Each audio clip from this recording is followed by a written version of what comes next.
Thank goodness the Bruins don't play Florida again until January because it's clear they have a major Panther problem.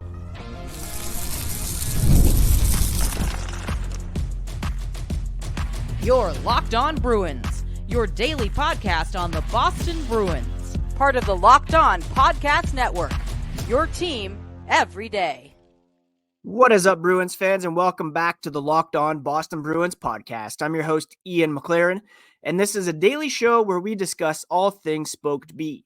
Today is Tuesday, October 15th, and I want to thank you so much for making Locked On Bruins part of your daily routine, free and available on your favorite podcast app and on YouTube, part of the Locked On Podcast Network, your team every day. And today's episode is brought to you by FanDuel. Place your first $5 bet, and you'll get started with $200 in bonus bets guaranteed. Visit FanDuel.com to get started. Before we get started, apologies for the late podcast drop today. You might be able to hear it in my voice, but I am hurting in the sinus area. Had some great Thanksgiving weekend gatherings, but clearly picked something up and spent the majority of the morning back in bed before jumping on here to talk about our Boston Bruins and their latest loss to the Florida Panthers. You can find the podcast on social media at Locked NHL Bruins, and you can find me, my hockey thoughts and dad jokes at Ian C. McLaren. For the second time in less than a week, the Boston Bruins were on the losing end of a game against the Florida Panthers. The Bruins are now 2-2, with both of their losses coming against Florida.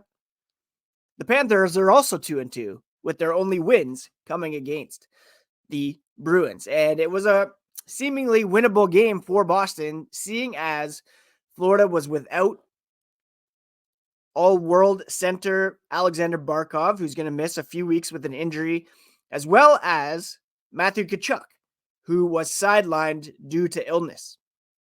And still, the Bruins could not overcome this formidable opponent in the Panthers, who clearly have the mental edge in this matchup.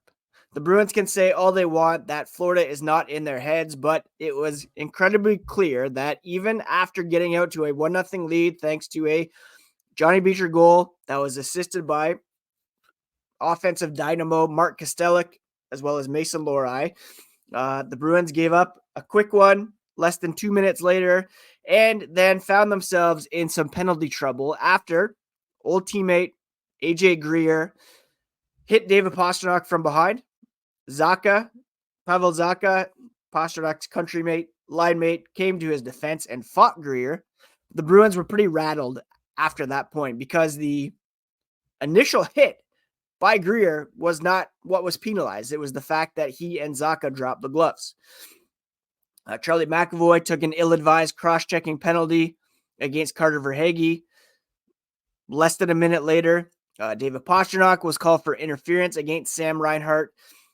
Brad Marchand roughed Nate Schmidt less than a minute after that, and it all started to unravel from there as Sam Reinhart scored a power play goal to put the Panthers up 2-1 near the end of to end the first period.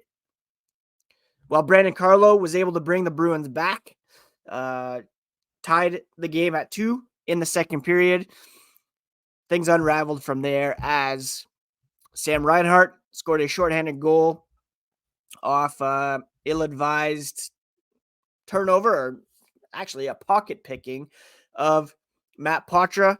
Anton Lundell made it 4-2, and the Panthers were able to secure the win despite Mason Lohrei making it interesting in the second with a pretty nice rocket of a goal. No scoring in the third period. But the difference in this one was special teams and the Panthers taking advantage of Boston's undisciplined play. And Jim Montgomery was pretty displeased with some of those penalties taken in the first period, especially, I believe, the one taken by McAvoy. Now, while total penalties were just 9-8 in favor of the Bruins, or I guess in favor of the Panthers because they took less, it was the power play opportunity that they scored on that was the difference, as well as the shorthanded goal on a Boston Bruins power play opportunity.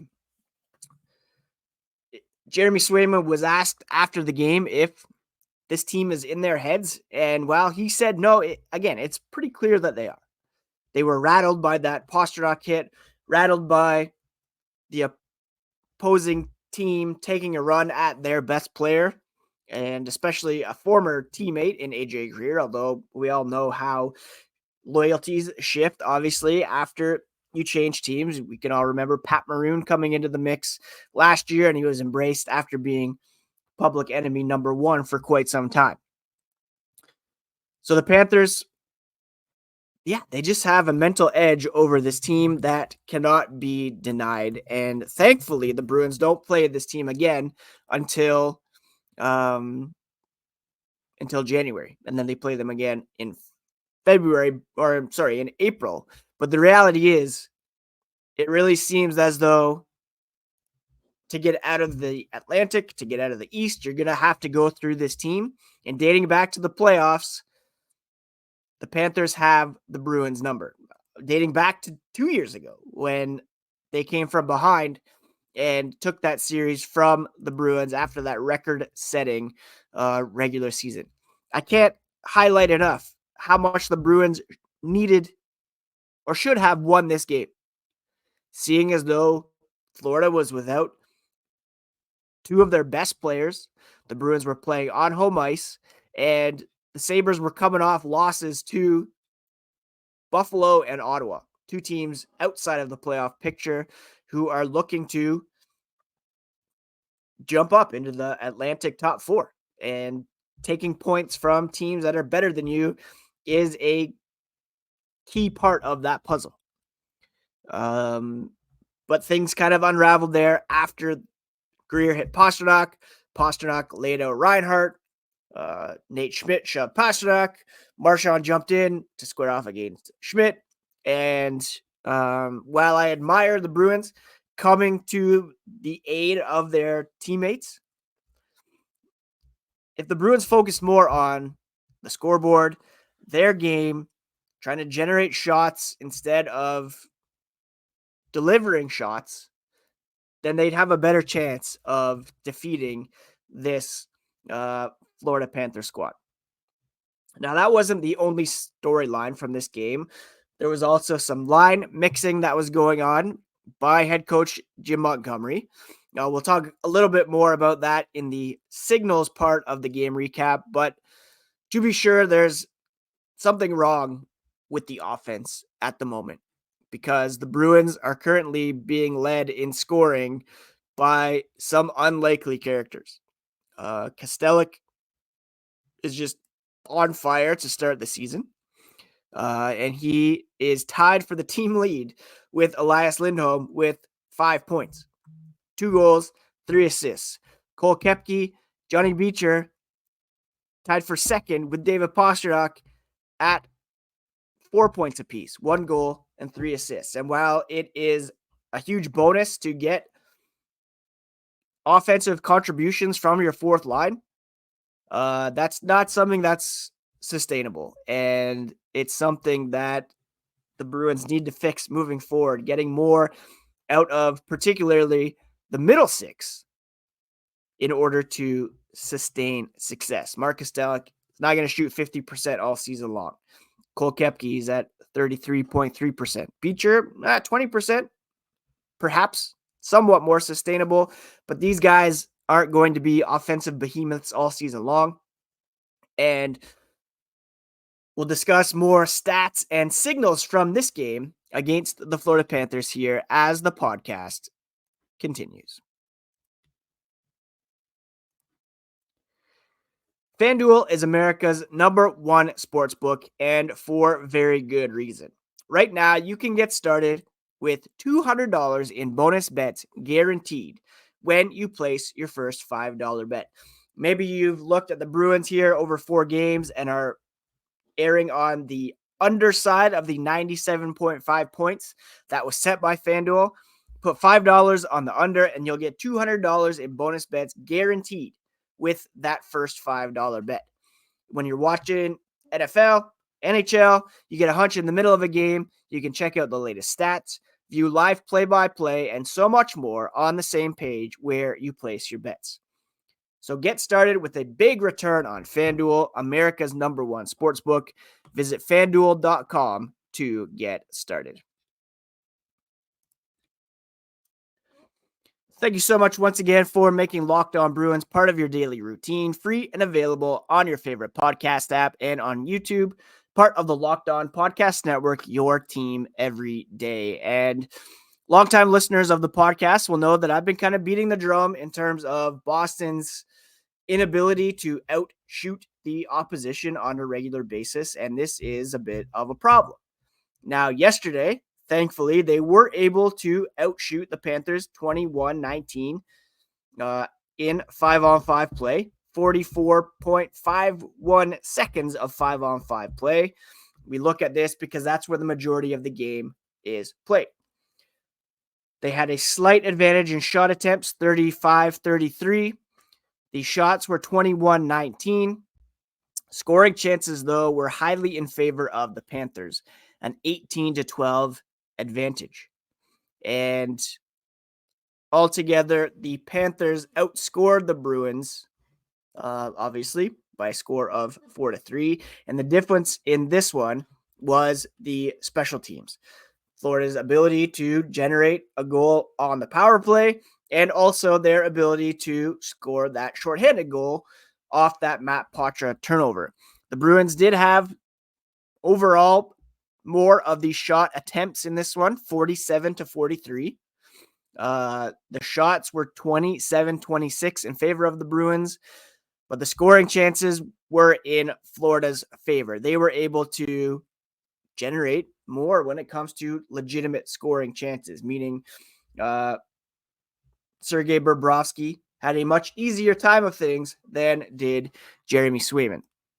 High danger chances were 7-6 in favor of the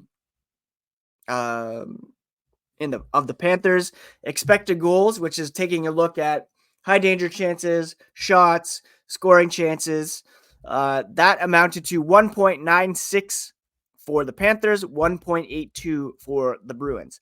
Those special teams were the difference. Boston's undisciplined play, taking those penalties, that turnover by Matt Patra certainly did not help.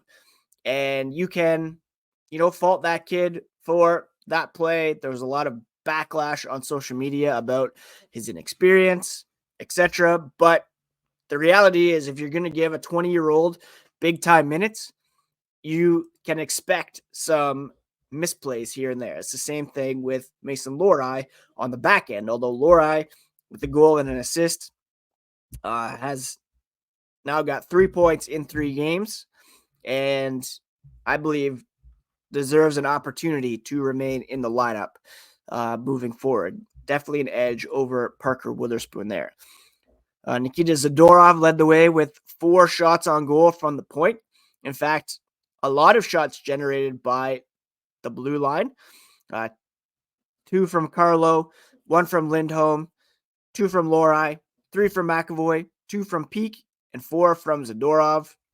Up front, you had Marchand, Pastrnak with 2 apiece, as well as Coyle and Frederick. But we're not getting the production out of those players to date. And you look at the Bruins' stats overall, and we see some key players with some zeros beside their names. I'm talking specifically about Charlie Coyle, who has yet to record a point here through 4 games. Morgan Geekie has yet to record a point here through 4 games. Trent Frederick only with 1 goal through 4 games. These are guys that are supposed to offer some secondary scoring for this team, and the Bruins just are not getting it from those key guys. And we'll discuss the signals section here in a moment, looking at what needs to happen there. But it's clear that something is not working with these combinations in the middle 6. Overall, I talked about the shot attempt differential. 5-on-5, the Bruins are still only 23rd, a 47.27 share of the shot attempts generated in their 4 games. 46.71 when it comes to shots. Goals are 10-10. Their save percentage is only 87.65 so far. And when it comes to high danger chances, they have 38.71 of the high danger chances generated when they are on the ice. Still, their shooting percentage at 5-on-5 is among the highest in the NHL, and that's largely because of that fourth line generation. Those guys aren't playing on the power play. Kastelic, Beecher, Koepke are carrying this team at the moment, and that certainly is a concern. They've combined for 13 points for the Bruins, whereas the Marchand, Coyle, Geeky trio, they've combined for 2 points. That is a severe problem for the Boston Bruins and something that needs to be rectified. Jeremy Swayman in this one, he, was beaten on a couple pretty clean shots for the season. His save percentage sits at .893 through 3 games. He is 2-1 with a 2.45 goals against average, but that .893 save percentage is not great. Keep in mind, the Bruins have a very tough schedule through the remainder of October. No back-to-backs until early November, but Jonas Korpisalo is going to have to get in here at some point, and the Bruins have Colorado on deck. They have Utah, Nashville, all on the road. Who are you putting Korpisalo in? Swayman gives you the best chance to win. You might want to put him in all 3 of those games, considering they are pretty well set apart. So the Bruins had a slight edge here in terms of shots in this one, but the Panthers made good on their high danger chances. The Bruins did not, and the special teams especially hurt them. Panthers getting in their heads. What can the Bruins do or take from this game moving forward, and how can they fix things? We'll discuss that here as we look at the signals to be taken away from this loss to the Panthers. All right, fellas, it's time to get a little personal here for a moment. You know, your sex life is important, but your schedule is busy. You don't have the time to go to a doctor's office to get treated for ED, but through HIMS, you can get a personalized ED treatment without stepping foot outside your door. HIMS is changing men's healthcare by providing you with access to affordable sexual health treatments from the comfort of your couch. The process is 100% online, so there's no need for uncomfortable doctor's visits. No insurance is needed, and one low price covers everything from treatments to ongoing care. With hundreds of thousands of trusted subscribers, HIMS can help you find the ED option that works for you. Start your free online visit today at hims.com/lockedon. That's HIMS.com/lockedon for your personalized ED treatment options. hims.com/lockedon. The products mentioned are chewable, compounded products which are not approved by or verified for safety or effectiveness by the FDA. Prescriptions require an online consultation with a healthcare provider who will determine if appropriate. Restrictions apply. See website for details and important safety information. A subscription is required, and the price varies based on product and subscription plan. So what can the Bruins take away from, did I say Bruins? What can the Bruins take away from this latest loss to the Florida Panthers? Well, they have a chance to kind of clear their heads here as they move to the Western Conference. And I think David Pastrnak said it best on Tuesday by saying this early season frustration could actually be healthy. Pastrnak was at the center of things on Monday when he looked frustrated after being hit from behind by AJ Greer, something that went unpenalized. Some retaliation, some undisciplined play. Pastrnak on Tuesday said the hit was from behind. He didn't see anything. He also didn't see the replay, but he knows it was from behind, a normal hit, but it was kind of unlucky. He caught the visor and kind of hit his mouth into Boqvist's skate. That's former teammate Jesper Boqvist. So it was unlucky. But he knew it was from behind.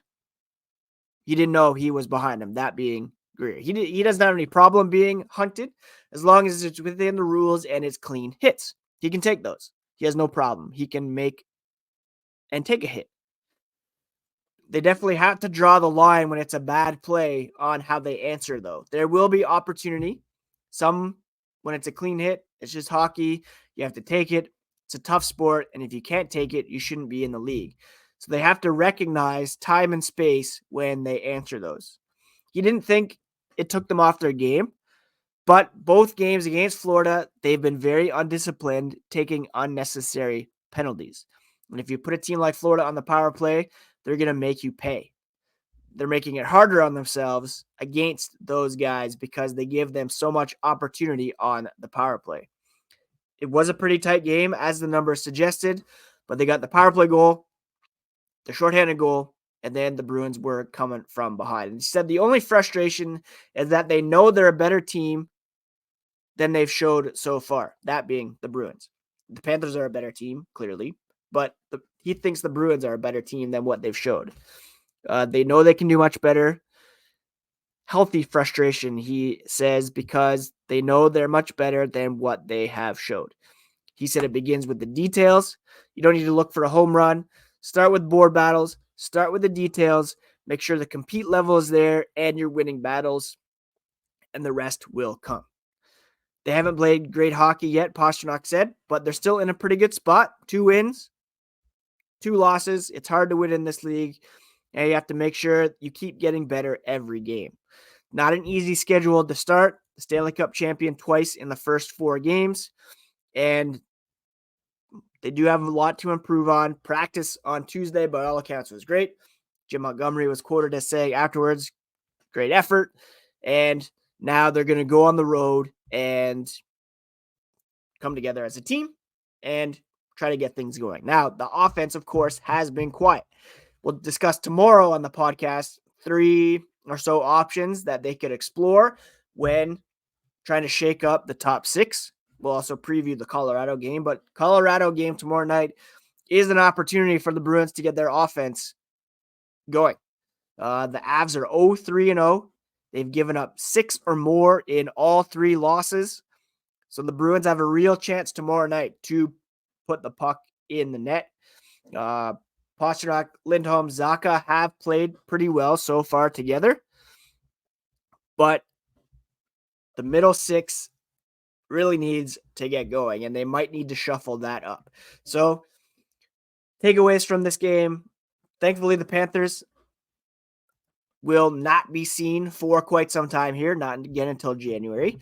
The Bruins clearly have some mental obstacles to overcome when it comes to that team, but they're moving on.